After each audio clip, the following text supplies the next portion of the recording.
Standing for life, liberty, and the pursuit of happiness.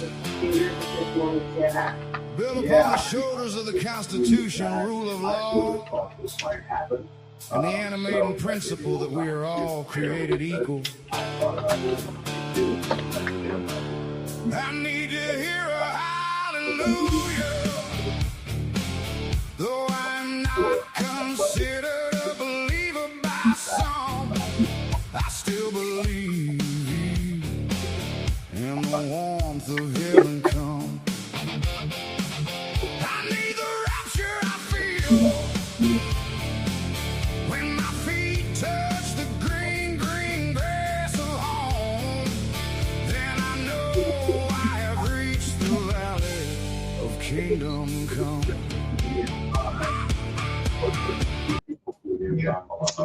Well, y'all, here we are Thursday.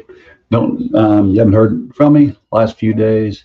It's been real busy, but I want to say something about Tuesday. So Tuesday, as we were traveling to the UK Cancer Center for my wife, she said to me as I was driving down Bluegrass Parkway, "Hey, you ever had a song get stuck in your head?" I was like, "I've had this one stuck in here since 2:30, 3:30 in the morning. Jolene, Jolene." Of course, I said, "Oh, that must be from Dolly." So I played Dolly's song, and we get to the clinic, talking to her amazing cancer doc there in UK, and looking on my news feeds and find out that Dolly Parton had passed away. Wow. Of cancer, of course. So she told Lupe, I said, "Lupe, she must have been sending you a morning message on your way." So yeah, big Dolly fan. Really find it hilarious right now. You got all these people up there, "Oh, we love Dolly, yet they're the ones who are trying to cut the funding for her book program for kids, that give kids of low income free books from the time they're little all the way up to adulthood, so they can learn to value reading as a way to change their life." So yeah, just so funny. All these politicians who are trying to cut funding for that Dolly program, and they want to talk about how much they love Dolly. Dolly, that a character that she had thought one time to step in and see what it was like to go to one of the drag shows as herself and see who would win, and she lost, or a lookalike show. Yeah, what an amazing personality she was. Just loved everybody. Did so much for Appalachia, sorry. And yeah, it means a lot to me. But y'all, welcome to the Hillbilly Think Tank with Spencer Keck. I am the educated hillbilly, and no, that's not an oxymoron. Don't call me a moron. There have been educated, erudite, and emancipated hillbillies here in Kentucky ever since my kith and kin came through that Cumberland Gap with Daniel Boone and the other Long Hunters on their quest to create life, liberty, and the pursuit of happiness right here. And that's where they did it. So y'all, again, I'm Spencer Keck, retired Navy doc. I'm a combat veteran, Fleet Marine Force combat veteran, and a candidate for magistrate in Hardin County Fiscal Court, District 3. And in my day job, I'm a public school teacher. Public school teacher currently, and again, running for magistrate. So love to talk to you. Love to have you vote for me. All right, y'all. Folks, again, y'all, I just today want to talk to you through 1 week, one single week of this administration's economic policy, and let you decide for yourself whether it really adds up to a plan or a pile. In that 1 week, the president waived tariffs on 300,000 metric tons of foreign beef to help Argentina, while American cattlemen watched their markets drop the same morning.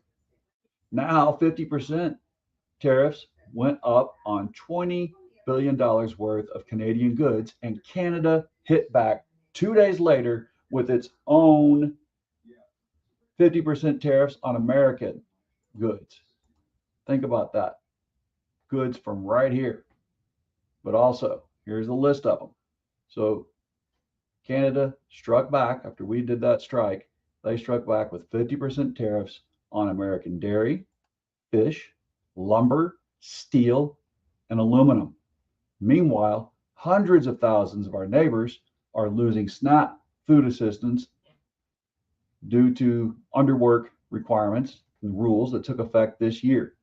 And the Iran war, the one he promised would be over in weeks, still has no announced exit strategy.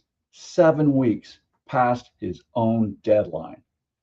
Now, y'all, I mean, this whiplash of covering all of these 4 things in one news cycle. And there's more. I mean, this is just what I think right now is extremely pertinent to us, what we're going through. You know, it's just one thing after another with whiplash. We'll keep whiplashing back and forth between tariffs with Canada. They're only the country second to China that buys so much stuff from Kentucky, from the United States. They're our second largest trading partner. And we're treating them like this.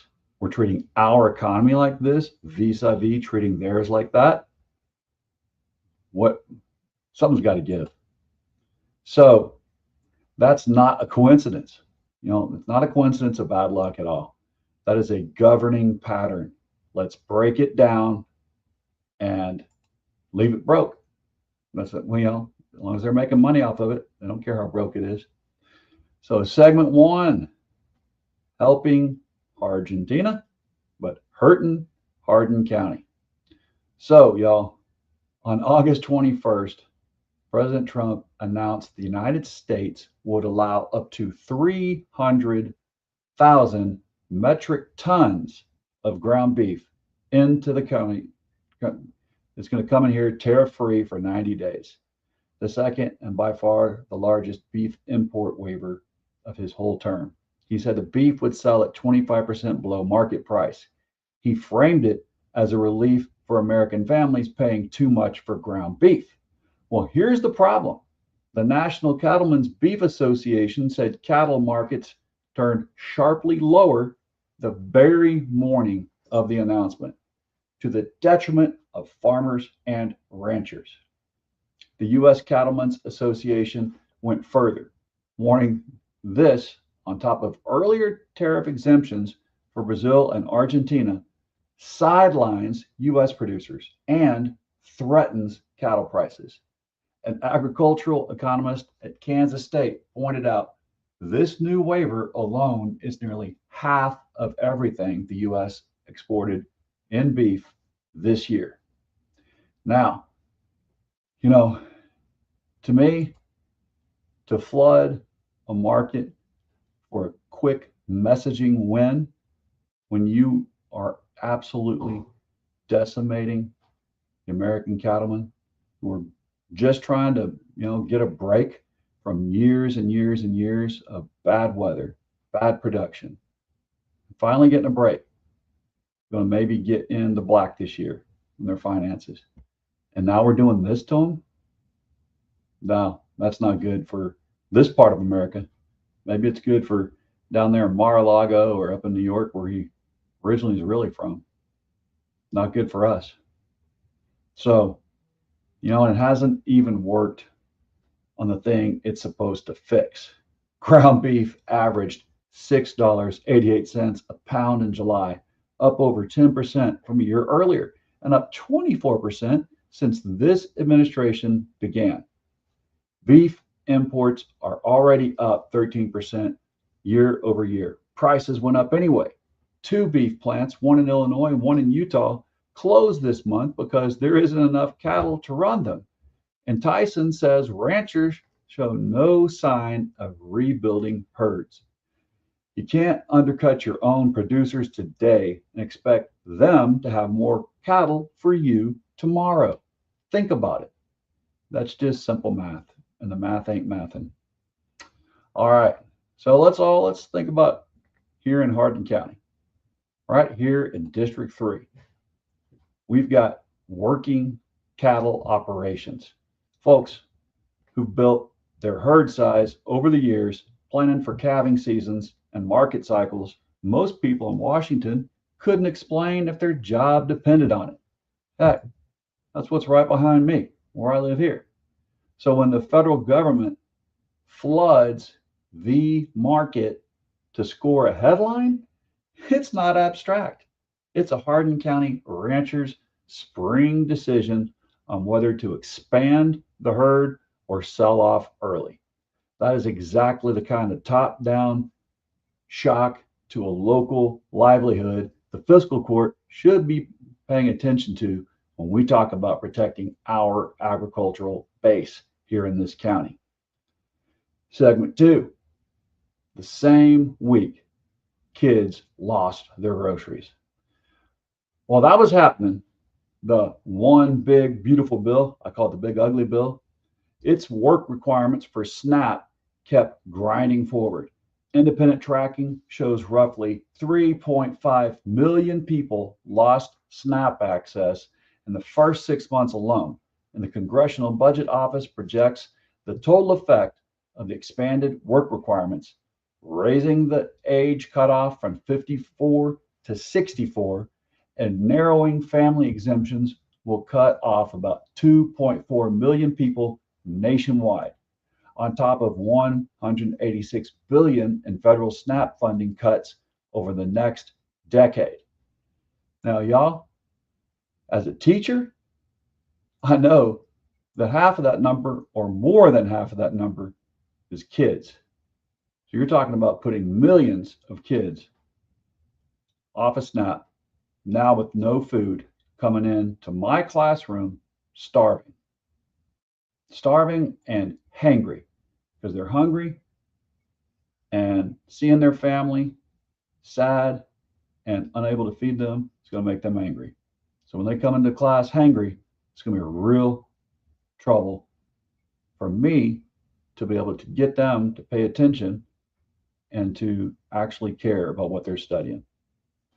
And this, the most rich nation in the world, this cannot abide.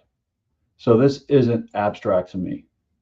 I stand in front of Kentucky kids every day. When a household loses food assistance, that shows up first in a kid's attention span, as I'm telling you, and second in a kid's health in the classroom too. A single mom with one child who loses her own benefit under these rules sees her family's food assistance drop from $536 a month to $292. That's real grocery money gone. In the same season, the administration is subsidizing a 25% below market flood of foreign beef.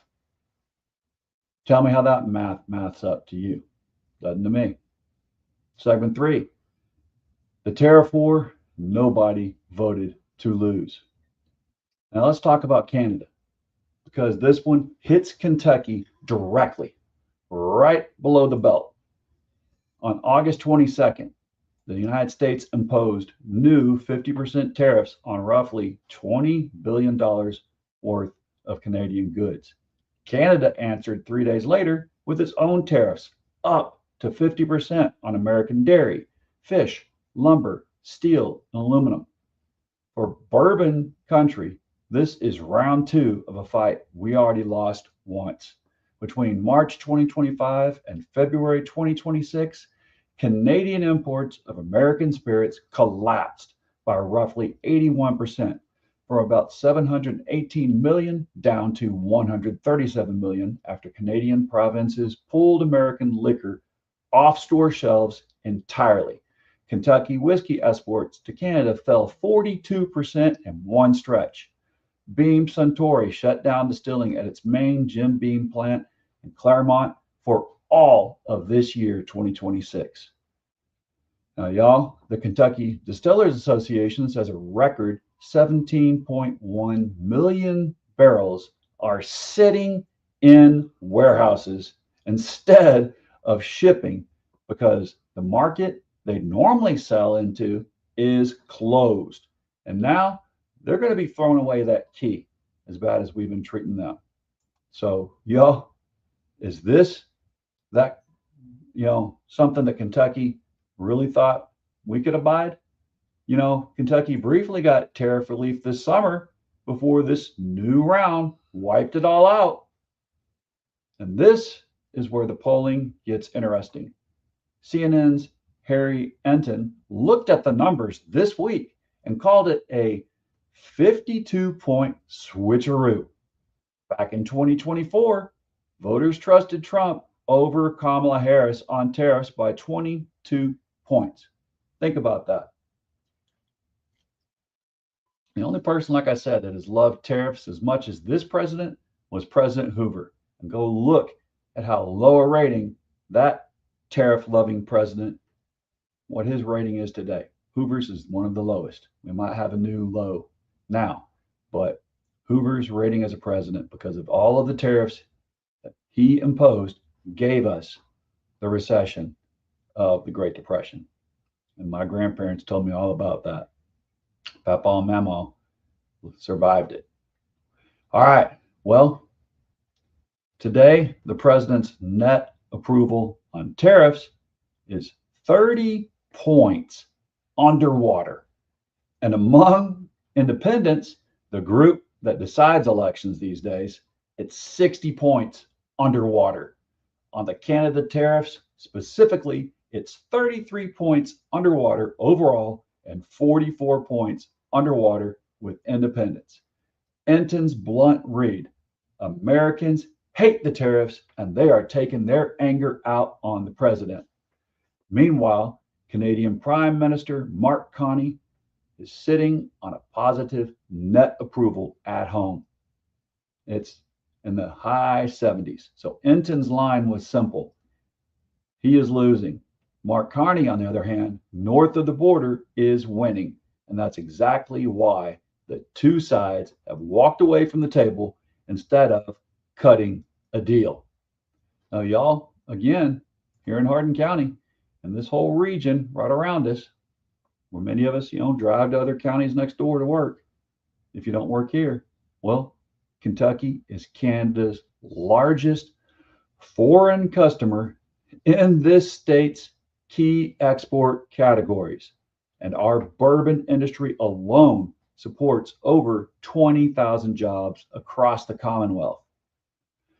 When Washington picks a trade fight and loses it twice, Hardin County businesses tied to distilling, trucking, and agriculture absorb the hit, whether or not anybody asked us first. That's the exact reason local elected officials need to be tracking federal trade decisions as an economic development issue, not a Washington abstraction. Now, y'all, segment 4, no exit strategy, no end in sight. And through all of this, the Iran war grinds on with no announced end. The president's own 60-day deadline to reach a deal with Tehran passed this month. Now, he's just talking and talking. He told his envoy to halt talks. Iran's leadership says it will not submit. Military officials have told reporters that off-ramps exist in daily war planning, but so far, the president hasn't taken one. He's called the economic outfit that, in the fallout, he said this economic fallout at home is just a little detour, while blaming the inflation on Democrats, of course, on Biden, of course, who hasn't even been there for a long time now. So when you got, when's the buck going to start stopping there? Because that's something we need in leadership, saying, hey, the buck stops here.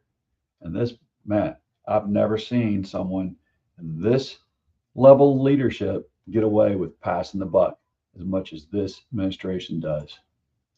So, as a combat veteran, when I hear about this no exit strategy as a phrase, it's one thing. You just, you'll shake your head. But as a reality on the ground, as someone who's treated people in conflicts with no exit strategy, nope, this is not going to abide either.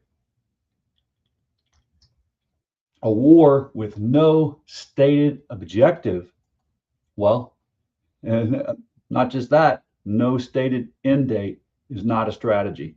It's a policy on autopilot. And the bill for that autopilot lands on every American household paying more at the pump and the register. It also, here in Hardin County, is paid for by our sons and daughters who put on that uniform at a higher percentage rate or ratio than any other that you can just about think of in this nation. So we know the real price of this conflict and what not having a real strategy means. Segment 5, fact check. Is the beef contaminated? Now, some of you have seen a viral post claiming Trump is importing the same chloramphenicol tainted beef that China rejected. Now, I'm not going to pass that along uncritically because that's not what we do here, but I am also not going to let this administration hide behind it's just misinformation when the real story is bad enough on its own. Y'all, Straight Arrow News fact checked it directly. And here's the honest breakdown. The claim that beef imports from Argentina increased since 2025, well, that is a true claim. But Argentina still only accounts for 3.4% of total U.S. beef imports. The claim that China rejected a 22-ton shipment over chloramphenicol from an Argentine plant the U.S. also buys from, that's true too. But where that rejected shipment ended up is unknown, and the Trump administration hasn't actually said which countries will supply the new 300,000 ton waiver. And the viral stat that 77% or 77 cattle ranchers go out of business every day, it's misleading. That USDA figure covers all farm types, not just cattle. The real cattle specific number is still brutal. Almost 59 beef farms closing every single day from 2017 to 2020. Now that is a crisis. That is why, all we got to do is do some fact checking, and the facts are still the facts. They're still dire. 59 cattlemen calling it quits per day. That is a crisis of national proportion. That's a national issue. It's a state issue here in Kentucky, and it's a county issue here in Hardin County. And the fact that we're going to make it worse with this policy of waiving tariffs on international beef to gut our market, undercut our cattlemen. No, this is no strategy either. No strategy that this county needs. So no, I won't tell you the beef is definitely contaminated. That's not established, but I will tell you the honest, verified numbers are damning enough without exaggeration. We don't know where this beef is coming from. We don't know what's in it. And nearly 60 American cattle farms are closing every day while the administration ships in more foreign product it can't even name the source of. You don't need a conspiracy theory when the verified facts already make the case. Segment 6, Lake America. And here's what the president spent time on this week: renaming Lake Ontario Lake America. Today, he signed an executive order directing the Interior Department to change the name the second time he's renamed an international body of water after the Gulf of Mexico became the Gulf of America. I guess, you know, in his own words, if you think about it, we have a Gulf and we have a lake. Now all we need is an ocean. So when I see this president spending time on a ceremony about a lake's name while cattlemen and snap families are getting squeezed, oh man, come on, y'all. You're really going to allow this to abide. This is the squeeze we are feeling here in this county and all over this nation. And yet this guy thinks that we are impressed and that it's, oh, our vote was worthy of this guy, because look at these bodies of water he's changed the name of. Yeah, wow. Whoever voted for that way, they voted so good. You know, the Canadian Prime Minister Carney's response is worth repeating. The name Lake Ontario is over 400 years old, older than Canada and older than the United States of America itself. This is not a policy. It's not a plan. It is sheer theater, a distraction, dressed up as a signing ceremony, timed for the same week Canada hit our bourbon industry with new retaliatory tariffs. Renaming a lake doesn't lower a single grocery bill, doesn't put a single Kentucky rancher's herd back on solid footing, doesn't sell Kentucky bourbon to Canada, one of our largest buyers of Kentucky bourbon, and it definitely does not feed one hungry kid. It's a worthless trophy handed out while the real damage piles up. We know this guy likes trophies, but I'm not taking that trophy. Calling something Lake America instead of Lake Ontario does not put food on my family's table.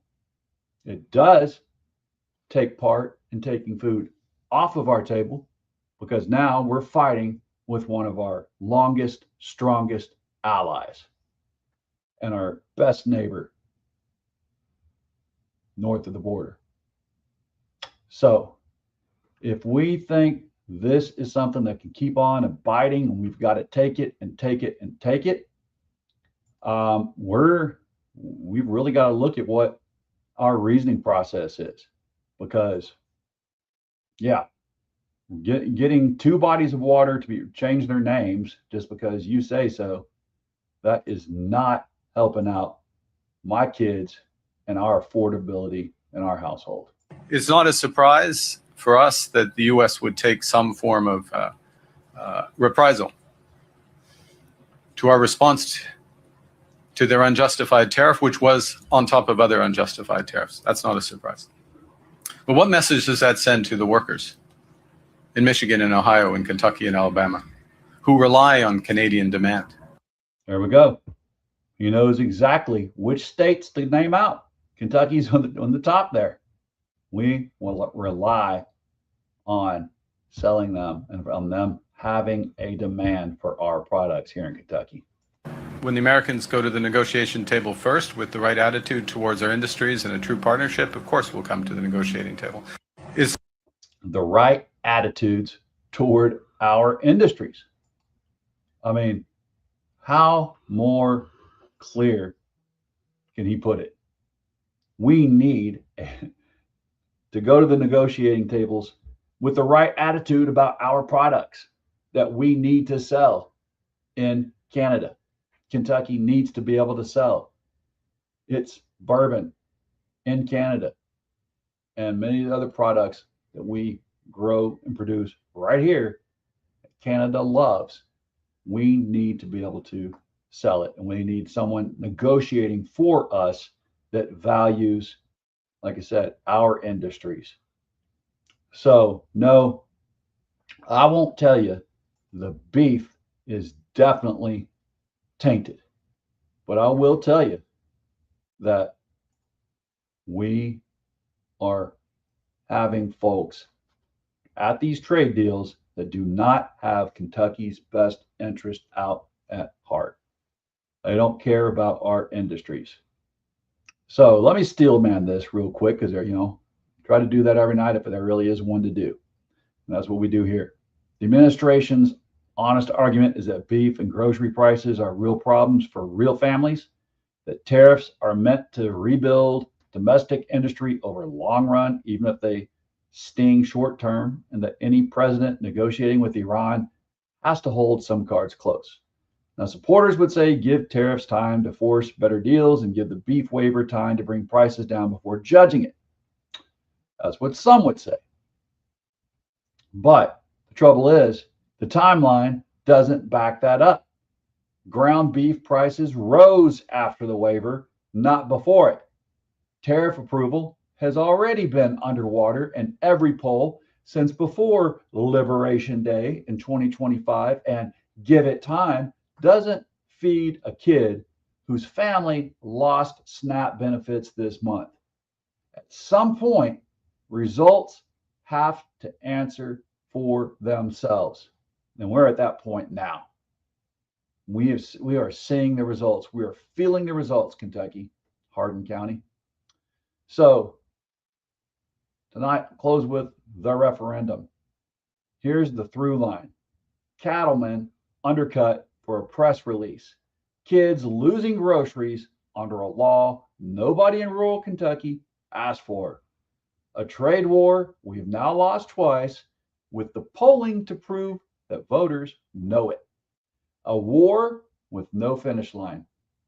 And while all this happens to working families, this administration and its allies keep getting richer off the very policies causing the pain. Now, that's one bad week, but it's not just one bad week. That's the pattern. And the only referendum that actually counts on any of this is the one in front of us in November of this year. So y'all, as you see, I have there in my headline today, register to vote by October 5. Please vote for me in November after you register to vote if you are, if you're not already registered. And we need to see real results from now on. Something, we need people that actually care about our state, what it produces, and the people that work in those industries that help produce it. We need to keep those jobs in the bourbon industry, but they're being decimated now by these tariffs. And this is not just an abstract matter. It's for real, for real. All right, who we got on here tonight? Let's see, we got Nicholas. All right, says I'm over there in Asia, huh? All right. Ghost Face Mem 10. Hi, brother. Occupy Memphis here. I'm seeing a lot of FB posts and comments talking about being stretched thin. Families are struggling and the media is not reporting on it. There we go. Tom says it's the entire operating system for this regime. Figure out what will hurt the people the most and do that. Figure out what will help people the most and do the opposite. Absolutely. You're right on that one, Tom. Tom also says, at Ghost, legacy media is fully in the pockets of the oligarchs. So much news goes against their owners. Yes. Mike says, I'm getting rammed in the behind by gas prices. I don't blame Trump. I blame those oil companies. Yeah. Well, okay. I blame them both. Mike says, they can rename it all they want, but people know what it is. Mike says, they don't care about you, but do people think the Democrats are going to change anything when they get back into office?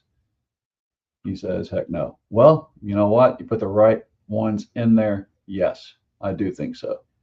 I do absolutely think so, Mike. I have seen what happened last time we were in a position like this. My grandparents explained it to me.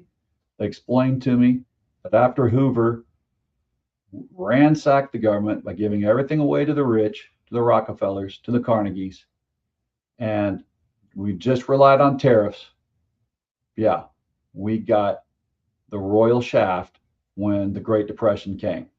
But with Franklin Delano Roosevelt and the New Deal and valuing people having a job, making sure that Americans got to go to work, subsidizing work instead of subsidizing big business, that put our country on an immense footing all the way from the 40s up until started getting wrecked in the 80s. So yes, I do think if we get back to Franklin Delano Roosevelt New Deal policies that were for American working people, then we can see something change. But yeah, no, Trump doesn't actually have a living head to run around in free since 2016. Not at all. I've been a free thinker since way before Trump came along. And it's actually this Trump dedication society, this Trump society that's so dedicated to him that they can't open their eyes enough to say, oh, yes, this war was ill-planned, ill-conceived. But I can see that. I know that the military ran plenty of military games. They gamed that game for years. They knew what would happen if we ever did what we're doing. And look at this board game. This board game came out before this invasion. You could have played it as a war game, board game, and realized that you have to control the Strait of Hormuz, that you also have to control Yemen. I mean, yeah, just with playing this board game, you could have war gamed and learned all the possible errors that could come up from that. And so that's it. Yep. I'm calling a spade a spade. It's a personality cult. It's, just what you call TDS, I say is Trump dedication and servility. Being so dedicated to that man, so dedicated and so servile for him that he can do no wrong for you, even while you watch yourself unable to afford gas that wasn't this high until he decided to start this stupid war that everybody they fired in the Pentagon told them this was going to happen. And so they fired them. And it happened anyway, even though they got fired. They were right. So this is where we are in this country right now. So November, remember who it was that voted to allow this. Remember who it is in Congress right now that refuses to invoke the War Powers Act as they are supposed to in Congress. Don't forget that when election time rolls around. Right? I'm not going to. I haven't forgotten, and I will not forget. So, yep, this has been the Hillbilly Think Tank. Keep thinking deeply at all times. Question everything that, the mass media, the legacy media, question what they want to roll out to us. Why are they trying to sell us a war that no one wants, no one wanted? And should we keep on buying it while we see everything going the way it is?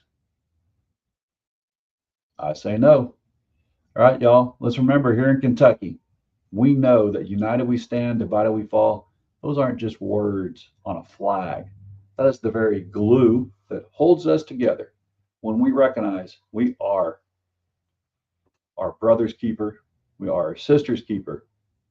And then if we love our neighbors as ourselves, we cannot be divided, and so we will not fall if that's how we live. Bless your corazon. Remember everyone deployed right now, because there have been 18 deaths now and hundreds of injuries. in this war. And that is no joke. That is the God's honest truth. And we have to have some accountability in this next forever war. Bless your corazón. Have a great weekend, since we're almost there. And when I reach that valley, I need to see you there. Because we don't need a kingdom, we only need free air. And we don't seek a king, we seek the brotherhood of man. And we won't fight for bondage, as we need no king or woman. We will stand undivided, because we will raise the fallen. Now I need to hear a hallelujah as we tear down the wall there. Oh.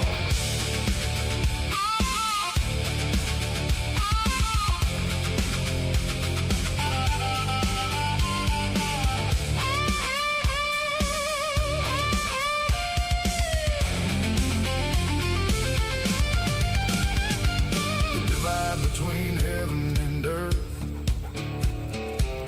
as tears turn to mirth, as we walk through